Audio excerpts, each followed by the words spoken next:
weeds points on this project, but we have to act, and we know that we're at a point where it requires really bold action and something different, and we need to think outside of the box and how we're going to do this. So I think this project in particular is a great example of how we need to be innovative in our response, and I'm really proud to kind of announce some of the details on what we're looking at. And it's an important project for reducing our greenhouse gas emissions for county government operations and also accelerating the production of renewable energy. And this site that we're evaluating, that we're going to be moving forward to soliciting responses from vendors on developing, has been basically a brownfield for over a decade in tax foreclosure with multiple environmental liens against the property. And it's been in a place where it serves no benefit to the community, or it's not even paying taxes to support the municipalities. And what we've done is, through a kind of innovative way, we were able to gain access to the site to do the necessary environmental testing of both the soil and the groundwater, as well as bringing in the US EPA to do a solar site screening to look at the site and its potential for solar. And once we had that information, we've been able to move forward with foreclosing on the property. And now we can move forward with soliciting responses in an RFP.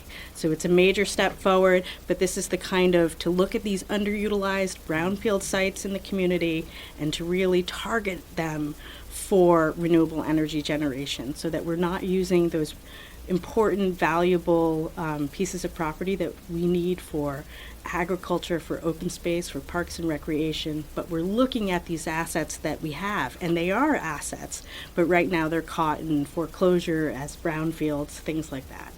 So we're also, another great benefit of this project is that we'll likely be co-locating an emergency 911 communication tower on the site.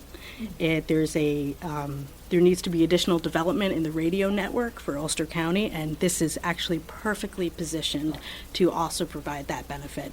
And there's a whole host of synergies between emergency response and battery storage and energy that we're going to explore in this project. So we're really excited about kind of pushing the envelope there and seeing what we can do.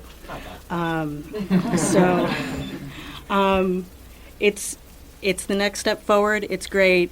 And we need to have this kind of action. And these are tools that municipalities have in order to support renewable energy generation and distribution in the community. And we need to use all of these tools if we're going to move forward with the how fast we need to do this in order to make action happen.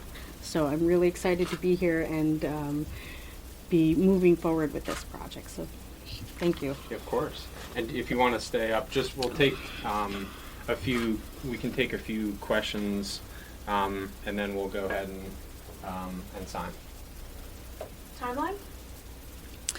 So within the next few weeks for the response for proposals with the vendors, and then moving ahead from there. So the county does own the parcel now, which is a major step in the procedure. So, but these projects, they have a lot of moving parts, so they're not overnight. But we're going to move forward as quickly as possible. At the risk of being super simplistic, what is the earliest at which this could be up and running and providing energy? Like, no sooner than. I don't know, like. It could be as early as 2020. What was 2020? Yeah, I mean, I think I'll put a little gentle pressure on us to move quickly. Our goal would be to try to do it this year. Mm-hmm. I think that's a realistic, aggressive goal. So hold us accountable to that one, and we're gonna. I mean, given the urgency of the moment, we have to act as quickly as possible. That's the urgency we're bringing to this. So we'll keep everybody updated, but some of the biggest hurdles we're through already, mm-hmm. really. And so we think we can move pretty quickly now. How long has this project been in the works? It's been it's been kind of in this foreclosure eligible status for more than a decade. So within the last 2 years, we've decided to, how are we going to deal with some of these properties that are brownfields or contaminated properties that typically a municipality would not want to foreclose on and take ownership of without knowing what's going on. So within the last 2 years, we've started the process of being able to do the environmental assessment and really thinking, what could we use this for? And I really want to give credit to Amanda and her team. I mean, based on our research and our knowledge, this is one of the most innovative, unique approaches in the country to taking what would have been thought of as something with not even zero value, but actually negative net value, and adding huge value in a bunch of different ways. And it really is a credit to you for identifying this opportunity and getting us to where we are. Getting excited about a former landfill. You called it county-owned. Is that decision made that it's county-owned? I would expect a lease model given the tax credit. So the property is county-owned. However, the solar model would likely not be, the solar installation wouldn't be county-owned. Who would own it? Under a third-party agreement. Generally, for municipalities, we don't own the actual solar installation. That it would cost 30% more if we owned it. About. It's a similar approach to the project on the town of Ulster landfill, where it's leveraging that partnership. We own the property, and it actually gets us cost savings. Yes. Yeah. So where is the property? How many acres is it? And what was it that it's now around? Sure, it's about 26 acres. It was called tire recycling. So it was well known to folks in the community 15 or 20 years ago. It was a very large, it was a former quarry that then was used as a tire dump, which took a large DEC action in order to clean up that dump. But subsequent to that cleanup and the liens that the DEC put on the property, the owners found it better to live in other states than in New York. Where is it? So it's off Route 32 in Quarryville, in Saugerties. Is that where that big fire was? Yeah, I think there was a fire there too. I'm not sure. There were a couple of tire dumps and tire fires. And we can get all the details on the site and so on. We'll make sure we get all those for anybody that wants. So I have a question. It sounds like this project has been 2 years in the making. Why the need for an executive order? So the executive order, the key part of the executive order is codifying the commitment to 100% renewable by 2030, which had not previously been part of. It's really just building on the momentum that we already had and pushing us even harder. And so then the question is, okay, it's great to set a goal and put it in writing. That's a good first step. But we have to then take concrete, discrete actions to move from where we currently are, 20% local renewable, to 100%. This doubles that. And so the executive order is really to show that this is my top priority, that we're going to put significant resources and energy behind it, and of course leverage community partners and so on and so forth.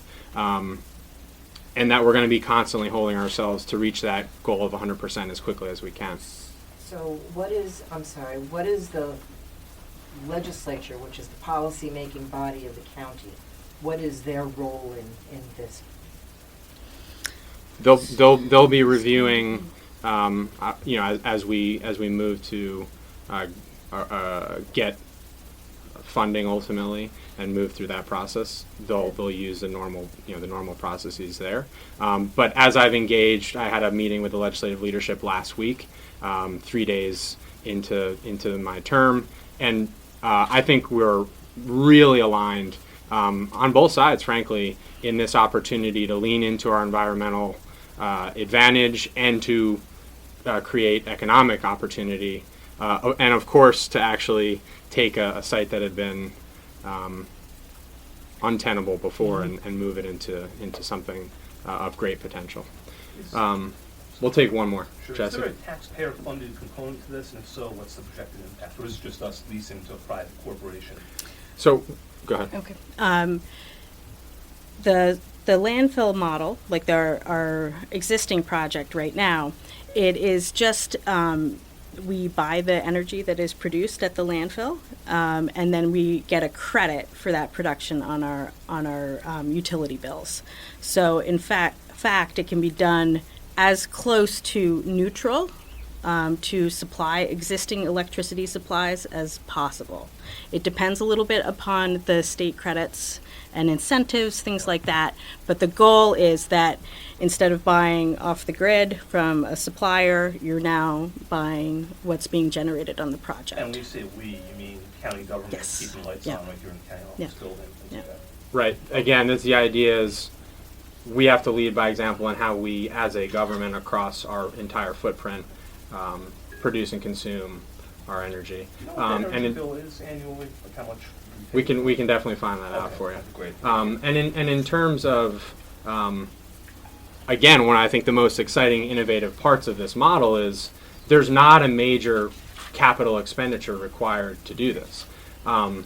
Through the partnership that we've already proven in the town of Ulster site, we know that the economics are hugely beneficial, and this is exactly the kind of approach we want that doesn't cost taxpayers, and in fact actually saves as we consume local. So I want to be respectful of everybody's time. We can definitely follow up with further questions.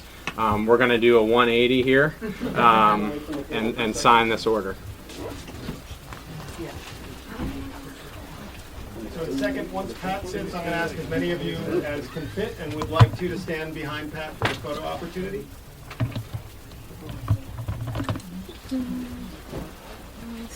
All right, Don't be shy. Don't be shy. Come around behind. How are you? I'm going to be bringing a camera in right here, so if you guys can make room. How are you?